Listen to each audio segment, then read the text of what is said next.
talk about possibly reading some conflicting reports, or not necessarily conflicting from my vantage point on what I've seen on social media to clean up the Eli Ricks situation.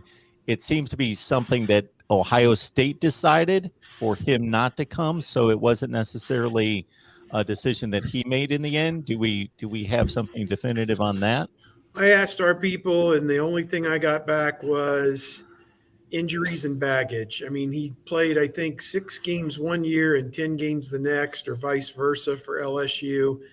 And there was some type of off the field. I don't even know what it would be because I haven't investigated it all, but the word baggage was used. So, Ryan Day is adamant when he goes into the transfer portal, it absolutely must be a culture fit for Ohio State. They're not going to bring in somebody who doesn't fit their culture and who isn't willing to work for the opportunity and upset the apple cart with one guy, have one guy come in and ruin your building. So that's not going to happen. So I don't want to say that that's what the case would have been with Elias Ricks because I never met him, don't know anything about him. And as I said, didn't spend 1 second investigating what could be in his background that may have given them pause, if that's even true, to not go with him. So, take it with a grain of salt. That's what I was told. I don't know what these guys heard from their sources as well. Well, I can just say this is a guy who had shoulder surgery as a high school senior, had another shoulder surgery this year. So there are injury issues with them. But also you've got an Ohio State defensive staff that Ryan Day isn't talking about who's coming back. Somebody's leaving, and Ryan Day isn't talking. And I don't know if he's talking to recruits about who's coming back, but there's question marks about who will be coaching the secondary next year. So you could understand if that gives pause to defensive backs. Now, I don't know the entire story on what played into that. I've heard the same thing as Steve with the baggage, but you don't know if that comes from Ohio State and that's just a way to soften the blow or what.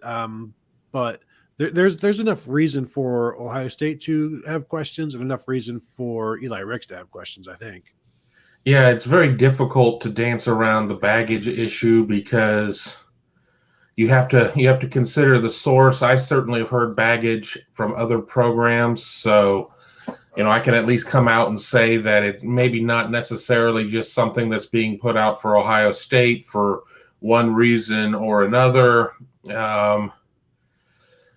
I did hear a story that when Derek Stingley Jr. really emerged at LSU, that Eli Ricks didn't take kindly to it. Eli Ricks had to be CB1 there, and it created some rifts and whatnot.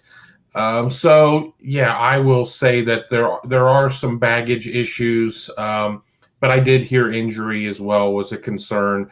I think Ohio State certainly wants to make sure after Palie Naote not necessarily being able to be all that he could be because he was stunted at the beginning of his Ohio State career because of the NC2A not being able to figure out what it was doing in terms of his eligibility. If you're going to go and bring somebody in, you can't predict a freak injury may be happening to somebody who doesn't deal with a lot of injuries. But if you're bringing in somebody who just has injury after injury, do you take the hit in kind of hammering your room and saying, well, we don't think any of you others are good enough, so we're bringing in somebody? Do you take that hit by bringing in a player that you might get 4 games out of? So, and of course, we now have the argument of, well, Nick Saban's figuring out a way to do this. Well, Nick Saban defies gravity in a lot of instances, so you just kind of have to accept that. And the sooner that you accept it, it's just easier to move forward. That whatever, things that seem to work at Alabama don't seem to work elsewhere, and you just kind of have to, you have to deal with it. It's like going into a science fiction movie. You have to suspend reality. If you go in and say that there's no way that Star Wars is real, well, no, it's not. But if you're going to get hung up on that, you're going to have a real bad time.